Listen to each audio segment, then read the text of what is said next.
उनका एक बहुत विराट सोच था कि बहुत विशाल बनना चाहिए। 1000 किलोमीटर वर्ग में इसका बोलबाला होगा। 95 में जहाँ भूमि पूजन हो गया, मंदिर की परिकल्पना में पाताल, मृत्यु और स्वर्गलोक तीनों का यहाँ समावेश है। पाताल में भैरवी बैठी हुई है, माता रानी है, और दूर दूर से लोग आते हैं और माई से जो निवेदन करते हैं, माई उनकी हर मनोकामना को पूरा करती है, बशर्ते उसकी श्रद्धा होनी चाहिए, भाव से मांगे। नमस्कार, आप सभी का स्वागत है N24 न्यूज खबरों के दुनिया में। इस वक्त हम संस्कार धानी कहे जाने वाले राजनांदगांव में मौजूद है। आप देख सकते हैं, आप लोग अभी तक समझ चुके होंगे कि इस वक्त हम पाताल भैरवी मंदिर में मौजूद है। यूँ तो पाताल भैरवी मंदिर की महिमा किसी को बताने की जरूरत नहीं। छत्तीसगढ़ में बहुत ही ज़्यादा इस मंदिर की महिमा है। काफ़ी दूर दूर से लोग श्रद्धालु यहाँ पर अपनी मनोकामना लेकर आते हैं। कहा जाता है कि जो पाताल भैरवी माता है, माँ काली की ये स्वरूप है, और यहाँ आने वाले जितने भी श्रद्धालु होते हैं, जितने भी भक्तगण होते हैं, जो माता के चरणों में एक बार मत्था टेक लेते हैं, तो माता उनकी मुरादें ज़रूर पूरी करती है। हमारे साथ मंदिर के जो पुजारी है मौजूद है, पंडित जी के पास चलते हैं और इस मंदिर की महिमा, इस मंदिर का इतिहास और इस मंदिर के बनने की क्या कुछ प्रक्रिया रही है, इन्हीं से जानते हैं। पंडित जी, आपको मेरा बहुत बहुत प्रणाम है और जय सीताराम जी। N24 न्यूज़ खबरों की दुनिया में आपका बहुत बहुत स्वागत है। सभी दर्शकों का और आपके जितने भी व्यूअर्स हैं, सबको माई का कृपा प्राप्त हो, यही हमारी जो है मनोकामना है, माई से प्रार्थना है। पंडित जी, मैं आपसे जानना चाहूँगी, माता का ये जो भव्य मंदिर है, इस मंदिर के महिमा के बारे में जानना चाहूँगी। साथ ही इस मंदिर का जो निर्माण का जो समय है, किस सन में माता के मंदिर का निर्माण हुआ है, थोड़ा हमारे दर्शकों को बताइए। जानने वाले जो इस क्षेत्र के हैं, हमारे छत्तीसगढ़ प्रदेश के, और लगभग जो है बर्फानी दादाजी के सानिध्य में रहने वाले, गुजरात से लेके और ऑल इंडिया में हैं 10-5 यहाँ वहाँ हर जगह के, वो सब लोग जो है इस जगह से परिचित हैं। जो बर्फानी दादाजी का अमरकंटक से राजनांदगांव आगमन हुआ, तो इतिहास बताता है कि खैरागढ़ में दादाजी का 140 साल पुराना राम मंदिर है। दादाजी वहाँ आया करते थे और बर्फानी दादाजी के जो है शिष्य में देवव्रत सिंह का जो राज परिवार है, वो 10 पीढ़ियाँ उनकी चरण वंदना की है दादाजी की, और उनका राजनांदगांव के नगरी के साथ जो है अपना पुराना जो भी देवलोक से जो ब्रह्म लोग हैं, इनकी अपनी लीला अलग होती है। तो ये जगह उनको पसंद आया। इसके बारे में बताते हैं कि जब राजवाड़े हुआ करते थे और साधु संतों के जमात के साथ जब साधु निकलते हैं, तो दादाजी भी आए थे, तो एक बार यहाँ विश्राम किए थे और यहाँ के राजा ने आकर के और बहुत सेवा हुआ किया था। उस समय उनकी जमात में एक बहुत बड़ी हाथी रहा करती थी, जिसको लेके वो साधु लोग चलते थे। वो हाथी आने के बाद यहीं पे अपना जो है प्राण को त्याग किया, तो उसकी याद में ये विशालतम स्वरूप में ये जो है स्वयं में प्रेरणा मिली, और यहाँ के जो समिति के सदस्य हैं उनके मनोमस्तिष्क में दैवी कृपा हुई, तो ये विशालतम स्वरूप लेते हुए 1990 में यहाँ के भूमि पूजन जमीन लिया गया। उस समय कल्पना में इतना बड़ा तो था नहीं, मगर हमारे यहाँ के जो यहाँ के अध्यक्ष हैं राजेश मारू जी, वो शुरू से इस प्रकार के जो है चीज़ों में लगे रहे, तो उनका एक बहुत विराट सोच था कि बहुत विशाल बनना चाहिए।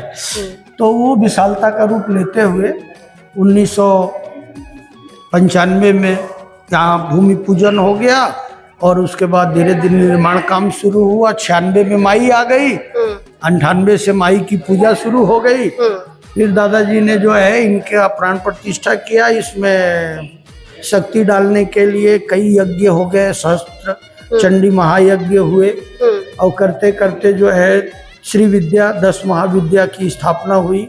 ये वास्तव में क्या है, शक्ति है। शिव और शक्ति। इस मंदिर का पूरा जो स्वरूप है शिव शक्ति स्वरूपा है। आप देखेंगे बाहर से तो शिवलिंग में है, हाँ। शिवलिंग आकार में है। इसी के अंदर में सारी शिव की और पार्वती की शक्तियां समाहित है। पंडित जी, एक चीज मैं आपसे प्रश्न करना चाहूंगी, जो वाकई में जो आकार दिया गया है शिवलिंग का, ये भी बोल सकते हैं कि छत्तीसगढ़ के सबसे बड़े शिवलिंग में या विश्व के, शायद मैं गलत बट कह सकते हैं कि विश्व के सबसे बड़े शिवलिंग के रूप में भी है तो स्थापित इसके है। पीछे की वजह क्या है? विराट स्वरूप कल्पना में था, बड़ी हाथी थी तो विराट स्वरूप होना था।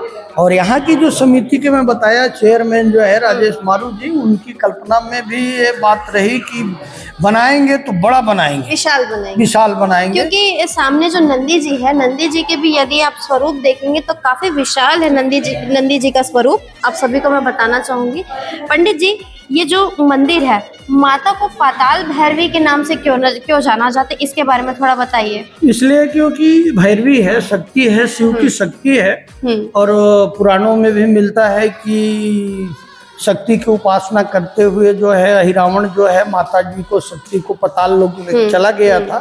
तो वही जो है पार्वती है, वही शक्ति है, पाताल लोक में रही।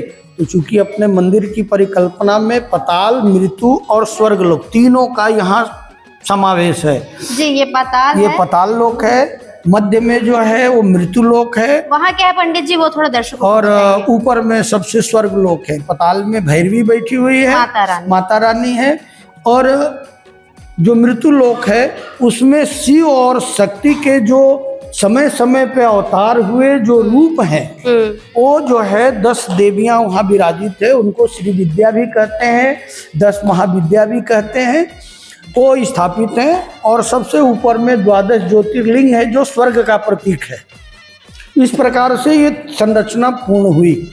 और आप ये देखेंगे कि जिस प्रकार का माई का स्वरूप है, इसी स्वरूप को लिए हुए भोलेनाथ भी हैं सबसे ऊपर में जी। और जिस प्रकार मंदिर है वो सब चीज़ों का यदि आप मिलान करके देखेंगे तो नंदी का जो आपने उल्लेख किया, नंदी भी इस मंदिर की भव्यता और विराटता के समान ही बैठा है, कहीं किसी प्रकार की कोई कमी नहीं है। तो इस प्रकार से सारी चीज़ें जब एक मत एक रस हो जाती है तो उसकी भव्यता और उसकी जो ऊर्जा अलग होती है। तो इस प्रकार का इसका निर्माण हुआ। और 10 महाविद्या जो बीच में है मृत्यु लोक में, तो हमारी कई प्रकार की समस्याएं होती है, जिज्ञासाएं होती है। ये तो शक्ति हैं, इनसे प्रार्थना करेंगे, शिव से प्रार्थना करेंगे।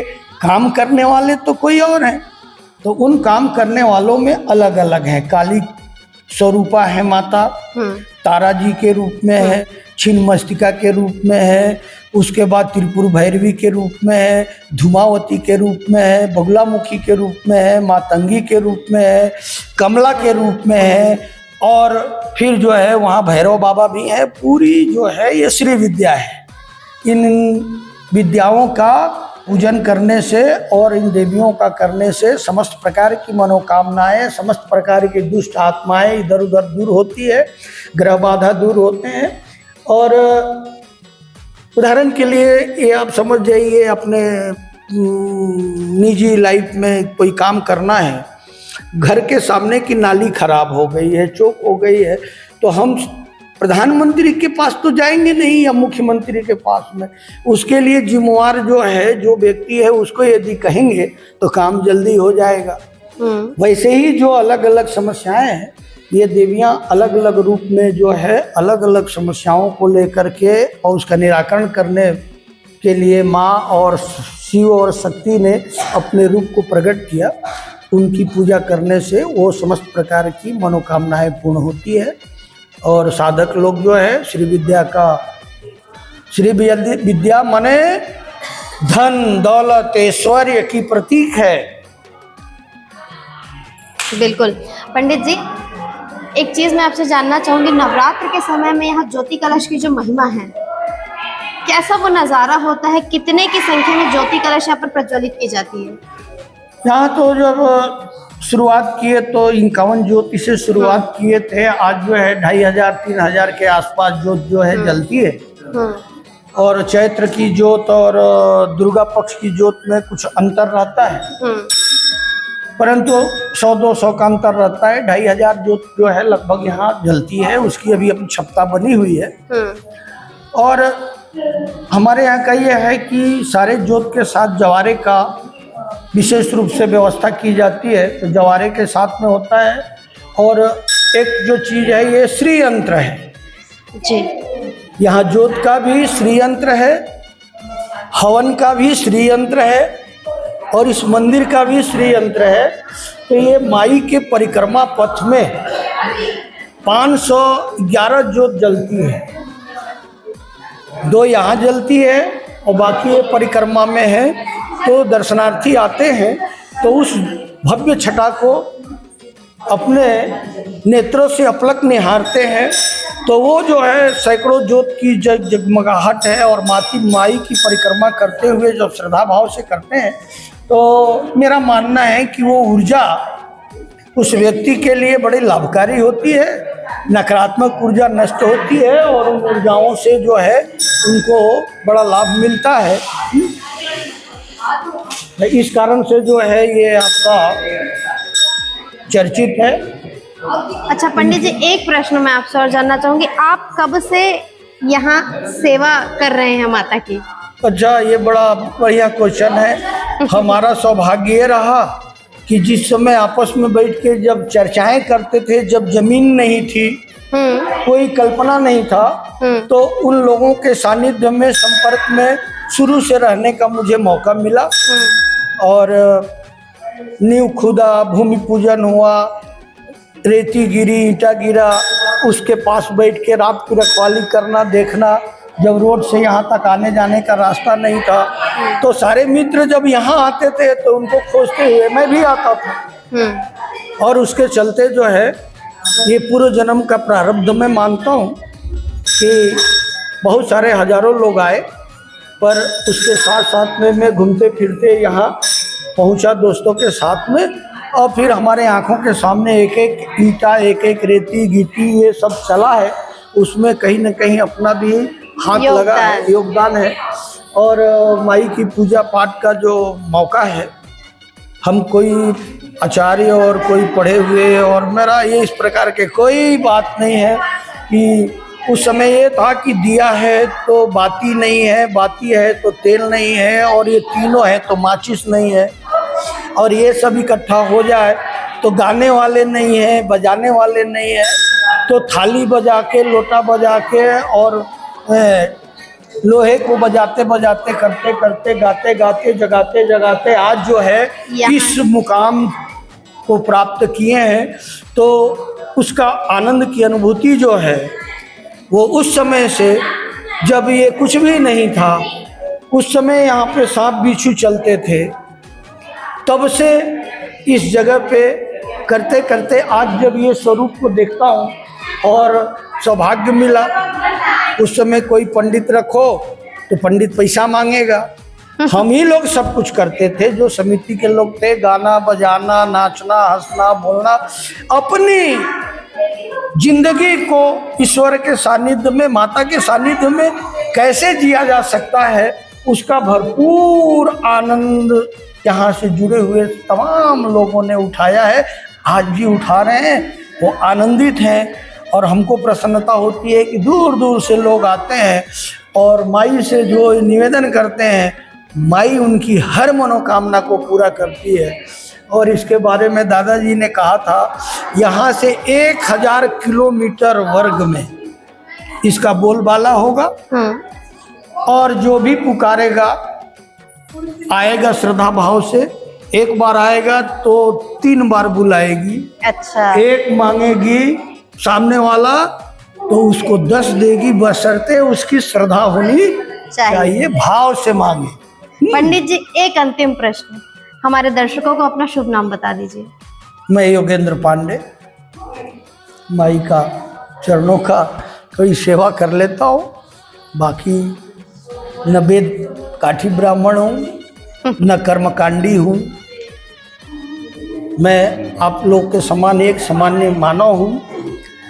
भाव है, गुरु की कृपा मिल गई, माई मिल गई, और हजारों लोगों के आने से ये उनकी दृष्टि मेरे पे पड़ती है ना, मेरा मानना है ये हमारे देवता है, ये जो है यहाँ वहाँ से आए हैं, इनकी ऊर्जा ऊर्जान्वित कर रही है। ऊर्जान्वित कर रही है। और हमसे होता है माई से निवेदन की जो भी है इनकी हर मनोकामना पूर्ण करे, माई सबका कल्याण करे, 10 महाविद्या से सबकी मनोकामनाएं पूर्ण हो, 12 ज्योतिर्लिंग का दर्शन हो और सारे लोग इसका लाभ लें। और लोग इसका लाभ प्राप्त कर रहे हैं। हमारे छत्तीसगढ़ का एक ये अच्छा दर्शनीय स्थल हो गया है। और दर्शनीय स्थल का मेरा मायना नहीं है, ये एक सिद्ध पीठ है जी। ये गुप्त बात है। हमारे गुरु ने यहाँ पे वो शक्ति कर दिया है कि जो भी इनमें से किसी भी चीज की साधना आराधना करता है, तब तपस्या करता है, तो उसको फलित होगा, उसको लाभ मिलेगा, उसका कल्याण होगा। आप सभी ने अभी सुना, पंडित जी हमारे साथ जुड़े थे, पंडित जी के माध्यम से आप सभी ने अभी सुना कि किस प्रकार का इस मंदिर का इतिहास रहा है, इस मंदिर के पीछे की मान्यता क्या है, इस मंदिर की भव्यता क्या है और किन बातों की वजह से ये मंदिर अपने आप में और ज़्यादा महत्वपूर्ण है। आप सभी से निवेदन है, यदि आप सभी भी इस क्षेत्र के आसपास रहते हैं, राजनांदगांव के आसपास रहते हैं, तो माँ के पास आकर अपने माथा ज़रूर टेकें। माँ जो है बहुत ही ज़्यादा फलदायी है, हर प्रकार के मनोकामनाओं को पूर्ण करती है, सभी की इच्छाएं पूरी करती है। तमाम जानकारियाँ आपको कैसी लगी कमेंट करके ज़रूर बताइए। तब तक के लिए बने रहिए N24 न्यूज़ के साथ। राजनांदगांव से मैं निधि सिंह राजपूत।